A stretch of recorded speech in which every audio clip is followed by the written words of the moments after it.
para sa ating awitin, ating papurihan, ating dakilain ang ating Panginoon sa kanyang kabutihan. Kaya awitin po natin ang Jesus, we enthrone you. Jesus, we enthrone you. We proclaim you are King. You're standing here in the midst of us. We raise you up with our praise. And as we worship, build a throne. And as we worship, build your throne. And as we worship, build your throne. Come, Lord Jesus, and take your place. Jesus, we enthrone you. We proclaim you are King. Standing here in the midst of us, we raise you up with our praise. And as we worship, build your throne. And as we worship, build your throne. And as we worship, build your throne. Come, Lord Jesus, and take your place. And as we worship, build your throne. And as we worship, build your throne. And as we worship, build your throne. Come, Lord Jesus, and take your place. Come, Lord Jesus, and take your place. Thank you, Lord. Tayo ba'y manalangin? Oh, we praise you, Lord. We glorify your name. We exalt your name on high, O God. Dakila ka, Ama. Sa oras na ito, Panginoon, ikaw ay aming pinupuri, pinapasalamatan sa iyong kadakilaan ng iyong pag-ibig sa bawat isa sa amin. Salamat po, Panginoon, na patuloy namin nararanasan ang iyong kabutihan, ang iyong katapatan sa aming mga buhay. Tunay po, Panginoon, na kayo po ang aming makapangyarihan Diyos. Tunay po na kayo ang aming dakilang Diyos na nagmamahal sa amin. Sa oras na ito, Amang Diyos, pinupuri ka namin. Pinapasalamatan ka namin sa pagkakataon na kami, Amang Diyos, ay pinagkatipon mo sa lugar na ito upang aming ialay ang baby, Amang Diyos, na si Laila. Amin din pong ipinagdiwang ang kanyang birthday. Kaya sa oras na ito, dalangin namin naman na pagpalain mo po ang bata nito, pagpalain mo po ang kanyang mga magulang, dalangin namin Ama na tulungan mo na sila ay kanilang magabayan at patnubayan upang ang batang ito, Amang Diyos, ay magang kalugod-lugod sa iyo at makapamuhay nga po na sa iyong kalooban.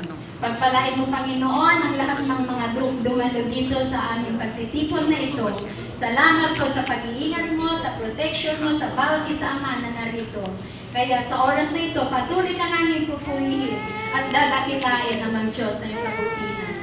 Ganon din, Amang Diyos, itinataas namin, Ama, ang iyong salita na ibabahagi nga po sa oras na ito. Pagpalain niyo nga po ang iyong lingkod, Ama, na siya magbabahagi, pangunahan mo po siya, at pagkalooban mo po siya ng lakas at kapangyarihan upang kanyang maibahagi nga po ang aming puso at kaisipan. Ihanda mo, Panginoon, sa aming pakikinig, Ama, ng iyong salita. Hayaan mo po, Amang Diyos, na aming nga pong naunawaan, amin pong maitanim sa aming mga puso, upang ang iyong mga salita na aming maririnig ay hindi mawawalang kapuluhan bagkus, Amang Diyos. Ito ay amin nga pong maisabuhay sa aming pang-araw-araw na buhay. Ama, pagpalain mo rin, Amang Diyos, ang mga hindi pa nakarating dito sa lugar nito. Dalangin namin, Ama, na ingatan mo po sila, gabayan mo po hanggang sa makarating sila dito. Pagpalaan mo nga po ang gawain ito, pagpalaan mo ang aming pagtitipon ng Diyos. Samahan mo nga po kami at pangunahan. At patuloy na namin ikaw lamang po madakila. Ikaw po maluwalhati, Amang Diyos, maparangalan sa lahat ng ginagawa mo at gagawin mo pa sa aming mga buhay. Ito nga po ang aming samot panalangin sa pangalan ng aming Panginoong Jesus. Amen. Tayo po'y manatiling nakatayo at aking tinatawagan si Edsel Jan para sa ating scripture reading, responsive reading.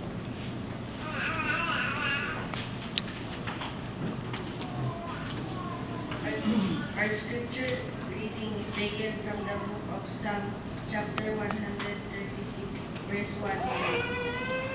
Give thanks to the Lord, for He is good. His love endures forever. Give thanks to the God of gods. His love endures forever.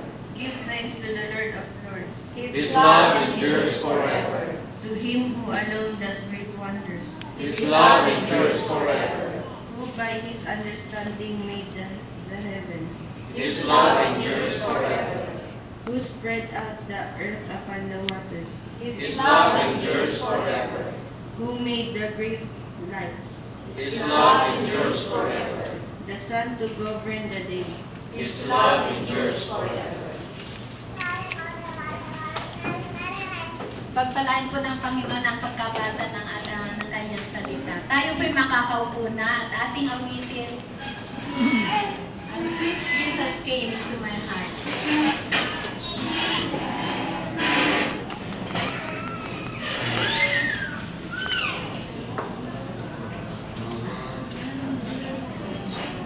What a wonderful change in my life has been wrought since Jesus came into my heart. I have light in my soul, for which long I have sought, since Jesus came into my heart. Since Jesus came into my heart. Since Jesus came into my heart. Floods of joy o'er my soul, like the sea billows roll. Since Jesus came into my heart, I have ceased from my wandering and going astray. Since Jesus came into my heart, and my sins, which were many, are all washed away.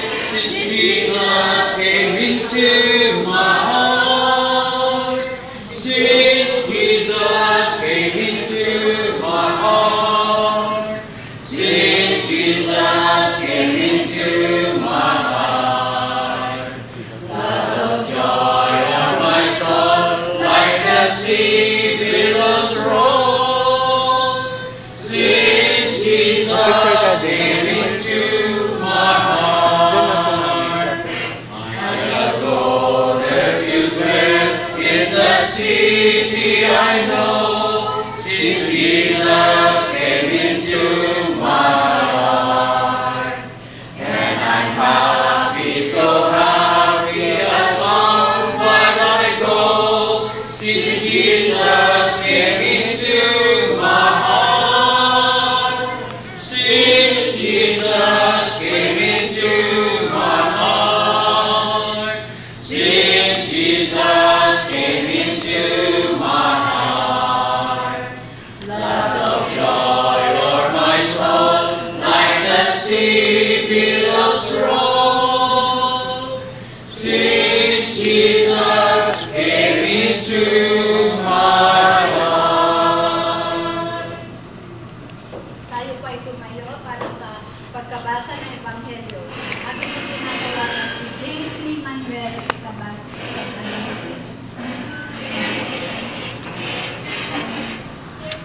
Lapit ka, ang layo mo naman. Doon sa gitna. Doon ka sa harap. The Gospel is taken from the book of Mark, 10, verses 13 to 16. People were bringing little children to Jesus to have him touch them. But the disciples rebuked them. When Jesus saw this, he was indignant. He said to them, "Let the little